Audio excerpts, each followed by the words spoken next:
ಮೂಲ ನಕ್ಷತ್ರ ಅಂತ ಹೇಳ್ಬಿಟ್ಟು ಒಬ್ಬ ಹೆಣ್ಣು ಮಗಳಿಗೆ ಮದುವೆನೇ ಇಲ್ಲ, ಬೇರೆ ಏನೇನೋ ಬಿಂಬಿಸ್ಬಿಟ್ಟಿದ್ದಾರೆ. ಬೇರೆ ರೀತಿಯ ಥಾಟ್ಸ್ ಎಲ್ಲ ಅವ್ರ ಮೈಂಡಲ್ಲಿ ಬಂದ್ಬಿಟ್ಟು ನಾನು ಮದುವೆನೇ ಆಗಲ್ಲ ಅಂತ ಕೂತ್ಕೊಂಡಿದ್ದೆ. ಇದೆಲ್ಲ ಹೇಳಿದ್ದು ಯಾರು ಅಂತಂದರೆ ಅಲ್ಲಿನ ಪುರೋಹಿತ ವರ್ಗದವರು. ನಾನು ಓಪನ್ ಆಗಿ ಹೇಳ್ತಾ ಇದ್ದೀನಿ ಕೇಳಿ. ಪುರೋಹಿತ ವರ್ಗದವರು ಅವರ ಜೀವನ ಏನಾಗಬೇಡ, ತಂದೆ ತಾಯಿ ಏನಾಗಬೇಕು, ಅವಾಗ ಶಾಪ ಆಗ್ತಾ ಇದ್ದಾರೆ, ಶಾಪ ಆಗ್ತಾ ಇದ್ದಾರೆ. ಅವ್ರ ವಂಶ ನಿರ್ವಂಶ ಆಗಲಿ ಅಂತ ಶಾಪ ಆಗ್ತಾ ಇದ್ದಾರೆ. ಯಾರೋ ಪೂಜಾರಿ ಹೇಳಿದ್ರಂತೆ, ಸಾಫ್ಟ್ವೇರ್ ಇಂಜಿನಿಯರ್ ನೋಡಿದ್ರ ಹುಡುಗಿ ಎಂಥ ಕೈಲಾಗ್ದವನು ಆರಾಮಾಗಿ ಜೀವನ ಮಾಡ್ಬೋದು. ಆದರೆ ಈ ನಕ್ಷತ್ರ ಏನ್ರಿ ಮಾಡ್ತದೆ? ನಿಜವಾಗ್ಲೂ ಎಂಥ ಪಾಪಿ ದರಿದ್ರದವರು ಈ ಥರ ಯಾರ್ಯಾರು ಹೇಳ್ತಾರೆ, ನಿಜವಾದ ದರಿದ್ರದವರು ಅವರು. ಯಾರು ಹೇಳ್ತಾರೆ ಈ ಥರ ನಕ್ಷತ್ರ ಸರಿ ಇಲ್ಲ ಅಂತ, ಅವರ DNA ಒಂದ್ಸಲ ಚೆಕ್ ಮಾಡಬೇಕು. ನಿಜವಾಗ್ಲೂ ಅವರ ಅಪ್ಪನ DNA ಆಗಿರೋದಿಲ್ಲ, ಫಿಕ್ಸ್. ಅವರ ಅಪ್ಪನ DNA ಆಗಿರೋದಿಲ್ಲ, ಇದು ಖಂಡಿತ. ಇದು ನಕ್ಷತ್ರಗಳು ಬಂದ್ರು ಏನ್ರಿ ಮಾಡ್ತದೆ ಅವ್ರಿಗೆ? ಏನ್ ನಿಮ್ಮ ಮನೆಯಲ್ಲಿ ಬಂದು ಕಳ್ತನ ಮಾಡ್ತದ? ದೋಷ ಇದು ಬಂದ್ಬಿಟ್ಟು ದೋಷ ಏನ್ರಿ ದೋಷ ಐತೆ? ಅವ್ರ ಜೀವನನೇ ತುಂಬಾ ಚೆನ್ನಾಗಿರೋದು, ಅವ್ರ ಕಾಲ ಮೇಲೆ ಅವ್ರು ನಿಂತ್ಕೊಂಡಿರ್ತಾರೆ. ನಿಮ್ಮ ಮನೆಯಲ್ಲಿ ಬಂದು ಕಳ್ತನ ಮಾಡವ್ರ? ಎಂತೆಂಥ ಪಾಪ ಕೃತ್ಯಗಳನ್ನ ಮಾಡ್ತಾ ಇದ್ದೀರ್ರಿ ನೀವು. ಏನ್ ಮಾಡ್ಬೇಕಂತಿದ್ದೀರಿ ಸಮಾಜವನ್ನ? ಮನುಷ್ಯತ್ವ ಅನ್ನೋದಿಲ್ವಾ ನಿಮಗೆ?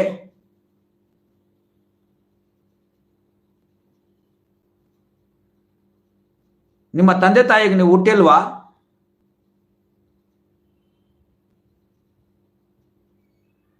ಮಾವ ಇಲ್ದಿರೋ ಮನೆ ಕೊಡ್ಬೇಕಂತೆ. ಎಷ್ಟು ಮನೆಗಳಲ್ಲಿ ನಾನು ನೋಡಿದ್ದೀನಿ, ಎಷ್ಟು ಚೆನ್ನಾಗಿದ್ದಾರೆ ಅವರು.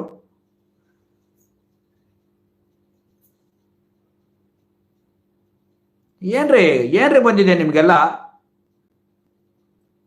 ಹೆಣ್ಣು ಮಕ್ಕಳು ಗೋಳು ಯಾಕ್ರಿ ನಿಮ್ಗೆಲ್ಲ? ಅವ್ರ ಕಣ್ಣೀರು ನಿಮ್ಗೆ ಯಾಕ್ರಿ? ಏನಕ್ರಿ ನಿಮ್ಗೆಲ್ಲ ಇದು? ಯಾರ್ರಿ ನಿಮ್ಗೆಲ್ಲ ಶಾಸ್ತ್ರ ಬರ್ಕೊಟ್ಟಿದ್ದು? ಯಾರ್ರಿ ಅವರು ಬರ್ದಿದ್ದು ಪಂಚಾಂಗ? ಹಾಕ್ರಿ ತಲೆ ಮೇಲೆ ಅವ್ರಿಗೆ. ಜನಗಳ ಮನಸ್ಸನ್ನೆಲ್ಲ ಕೆಡಿಸಿ ಹಾಳು ಮಾಡಿ ಈ ಪಾಪಗಳ ಯಾಕ್ರಿ ನೀವು ಒತ್ಕೊಂಡು ಹೋಗ್ತೀರಾ? ನಿಮ್ಮ ಸಂಸಾರ ಚೆನ್ನಾಗಿರ್ತದೆ ನಿಮ್ಮ ಸಂಸಾರ.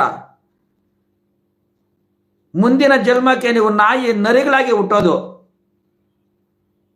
ಪಾಪಿಗಳ.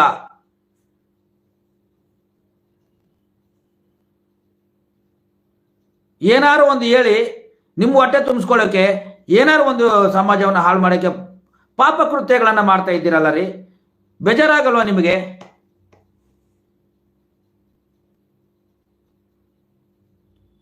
ಮತ್ತೆ ಅವರನ್ನ ಪ್ರಶ್ನೆ ಕೇಳಿದ್ರೆ ತುಂಬಾ ಚೆನ್ನಾಗಿದೆ, ಆ ನಕ್ಷತ್ರ ಚೆನ್ನಾಗಿದೆ, ಈ ನಕ್ಷತ್ರ ಚೆನ್ನಾಗಿದೆ, ಈ ನಕ್ಷತ್ರ ಹೇಳ್ತಾರೆ. ಮತ್ತೆ ಮ್ಯಾಚ್ ಮಾತ್ರ ಎತ್ತು ಪಾಕಕ್ಕೆ ಬಿಸಾಕ್ತಾರಂತೆ, ಚೆನ್ನಾಗಿಲ್ಲ ನಕ್ಷತ್ರ ಅಂತ.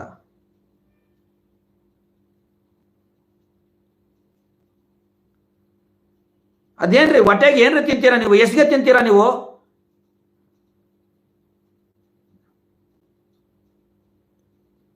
ಅವ್ರ ಮನೆಗಳಲ್ಲಿ ಮಾತ್ರ ಆ ನಕ್ಷತ್ರಗಳು ಹುಟ್ಟೋದಿಲ್ಲ. ಕಾರಣ ಡೇಟ್ ಚೇಂಜ್ ಮಾಡಿಬಿಡ್ತಾರೆ. ಬೇರೆ ನಕ್ಷತ್ರ ಬಂದ್ಬಿಡ್ತದೆ. ಅವಾಗ ಒಬ್ಬ ಹೇಳಿದನಂತೆ, ಡೇಟ್ ಆಫ್ ಬರ್ತ್ ಚೇಂಜ್ ಮಾಡಿ, ಲಗ್ನ ಚೇಂಜ್ ಮಾಡಿ, ಅದಕ್ಕೆ ಪೂಜೆ ಶಾಂತಿ ಮಾಡಿದರೆ ಜಾತಕನೇ ಚೇಂಜ್ ಆಗುತ್ತಂತೆ.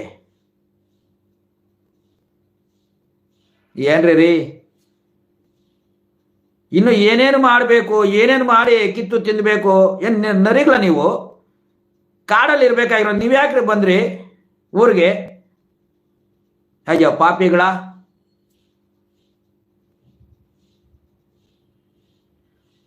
ನಮ್ಮ ಹಿಂದೂ ಧರ್ಮದ ಭಯೋತ್ಪಾದಕರವರು, ನಮ್ಮ ಹಿಂದೂ ಧರ್ಮದ ಮೊದಲನೆಯ ಭಯೋತ್ಪಾದಕರು. This is the final statement.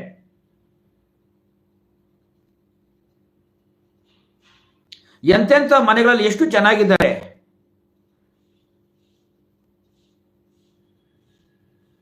ಮಣ್ಣೆತ್ತಿ ತೂರ್ತಾ ಇದ್ದಾರೆ ವಂಶ ನಿರ್ವಂಶ ಆಗ ಅಂತ.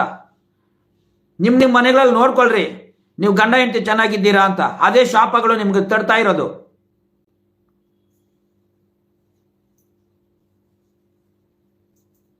ನಿಮ್ಮ ಮಕ್ಕಳು ನೋಡ್ರಿ, ನೀವು ಮಾಡ್ತಾ ಇರೋ ಕೃತ್ಯಗಳು ನಿಮ್ಗೆ ಇಷ್ಟ ಇಲ್ದಿರ ಬೇರೆ ಕೆಲಸ ಕಾರ್ಯಗಳು ನೋಡ್ತಾ ಇದ್ದಾರೆ. ನಿಮ್ಮ ಕೆಲಸಗಳು ಮಾಡ್ತಾ ಇಲ್ಲ ಅವರು. ಮಾಡೋದು ಒಳ್ಳೆ, ನಿಮ್ಮ ಮೇಲೆ ಒಳ್ಳೆ ಭರವಸೆ ಇದೆ. ದೇವರು ಅನ್ನುವಂಥ ವಿಚಾರ ನಿಮ್ಮ ಮೇಲೆ, ದೇವರು ಅನ್ನೋ ವಿಚಾರದಲ್ಲಿ ನಿಮ್ಮನ್ನು ಪೂಜ್ಯ ಭಾವನೆಯಿಂದ ನೋಡ್ತಾ ಇದ್ದಾರೆ ಜನ. ಅದನ್ನು ಉಳಿಸ್ಕೊಳ್ರಿ. ಅದನ್ನ ಬಿಟ್ಟು ಈ ಪಾಪ ಕೃತ್ಯಗಳಿಗೆ ಎಸ್ಗೆ ತಿನ್ನೋ ಕೆಲಸ ಮಾಡ್ತಾ ಇದ್ದೀರಾ. ಮನ ಮರ್ಯಾದೆ ಇಲ್ವಾ ನಿಮಗೆ? ಇನ್ಯಾವ ರೀತಿ ಹೋಗಿಬೇಕ್ರಿ ನಿಮಗೆ? ನಕ್ಷತ್ರ ಬಂದು ಏನ್ರಿ ಮಾಡ್ತಾ ಇದೆ ನಿಮಗೆ?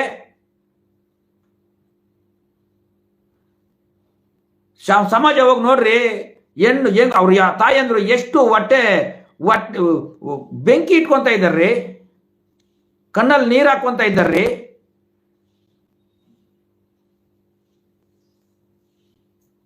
ಅಯ್ಯೋ ನಮ್ಮ ಮಗಳ ಬಾಳು ಇಷ್ಟು ಹಿಂಗಾಗೋಯ್ತೆ, ಎಷ್ಟು ಚೆನ್ನಾಗಿ ಓದೈತೆ, ಸಾಫ್ಟ್ವೇರ್ ಇಂಜಿನಿಯರು, ಡಾಕ್ಟ್ರು, ನಾನೇನು ಮಾಡಲಿ?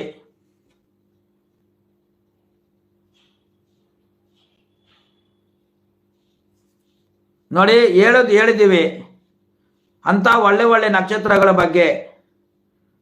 ಯಾರ್ಯಾರು ಕೆಟ್ಟದಾಗಿ ವರ್ತನೆ ಮಾಡಿದ್ದಾರೆ, ಹೇಳಿದ್ದಾರೆ, ಆ ಪಾಪಿಗಳಿಗೆ ಮುಂದಿನ ಜನ್ಮ ಭಗವಂತ ನಾಯಿ ಜನ್ಮ ಕೊಡ್ಲಿ. ಭಗವಂತ ಅನ್ನೋದು ಒಬ್ಬನಿದ್ರೆ ಇದ್ದರೆ ಪ್ರೂವ್ ಮಾಡಲಿ. ನಾಯಿ ಜನ್ಮ ಇಲ್ಲ ಗುಳ್ಳೆ ನರಿ ಜನ್ಮ ಕೊಡ್ಲಿ, ನರಿ ಜನ್ಮ ಕೊಡ್ಲಿ.